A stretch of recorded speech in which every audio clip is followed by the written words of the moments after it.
যারা যারা একঘেয়েমি চিকেন খেয়ে অবধি ধরে গেছে তাদের জন্য একটা স্পেশাল রেসিপি নিয়ে এসেছি। সামনেই দোল, তো অবশ্যই এই চিকেনটা ট্রাই করতে পারো। এই চিকেনের নাম হচ্ছে কাশ্মীরি রেড চিকেন, লাল লাল ঝাল ঝাল চিকেন।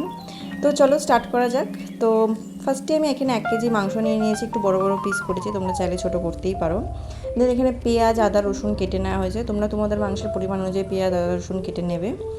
এরপরে হচ্ছে শুকনো খোলায় তেজপাতা, দারচিনি, স্টার অ্যানিস, তারপরে গোলমরিচ, শুকনো লঙ্কা, লবঙ্গ আর মৌরি আর এলাচ, এই সব কটা মশলাকে শুকনো খোলায় ভালো করে ভেজে নেব।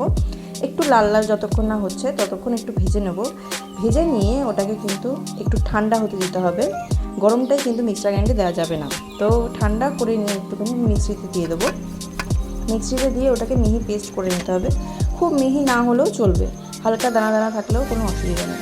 তো পেস্টটা করে নিচ্ছি, চলো এটা সাইডে রেখে দিই। এরপর আমি রান্নায় ফিরে যাই। একটা কড়াই সাদা তেল গরম করে ওর মধ্যে ঘি দিয়ে পেঁয়াজগুলো কিন্তু ভেজে নেবো ভালো করে, যতক্ষণ না পেঁয়াজগুলো লাল লাল হয়ে যাচ্ছে, ব্রাউন কালার হয়ে যাচ্ছে। তোমরা ভিডিওতে দেখতেই পাবে।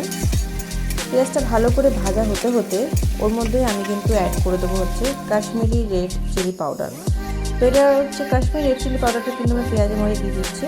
এবার ওটার সাথে কিন্তু পেঁয়াজটা একটু মিশিয়ে নিয়ে ওর মধ্যে আমি অ্যাড করে দেবো হচ্ছে চিকেনগুলো অ্যাড করে দিয়ে একটুখানি চিকেনের সাথে আমরা পেঁয়াজটাকে একটু ভাজবো, যাতে চিকেনটাকে একটুখানি রেড করবো, যাতে মশলাটা ভালো করে ভেতরে ঢুকে যায়।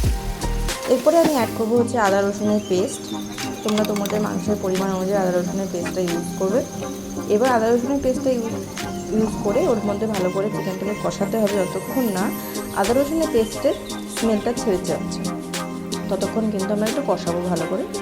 দেন ওর পরে ভাজা মশলাটা অ্যাড করে দেবো। ভাজা মশলাটা দিয়ে আবার কিছুক্ষণ নাড়াতে হবে।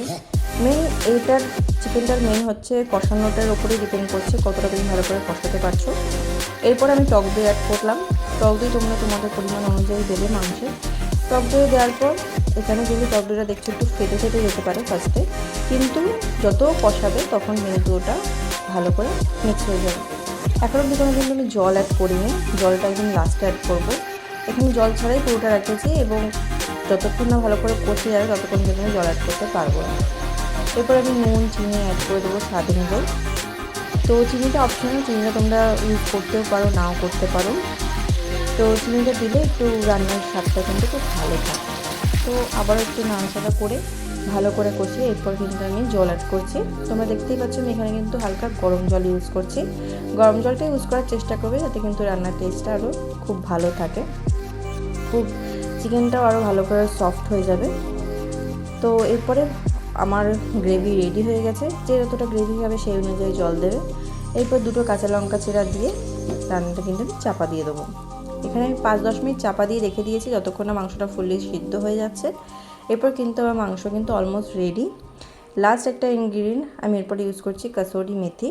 মেথিটা হালকা হাতে একটু রাব করে, আমি ওটা দেখাইনি, ওটা দিয়ে ছড়িয়ে দেবে। ব্যাস, রান্না রেডি। এরপর একটু চাপা দিয়ে রাখতে পারো অথবা গরম গরম সার্ভ করতে পারো কাশ্মীরি রেড চিকেন। তোমরা বাড়িতে অবশ্যই ট্রাই করো এবং জানিও কেমন লাগলো তোমাদের।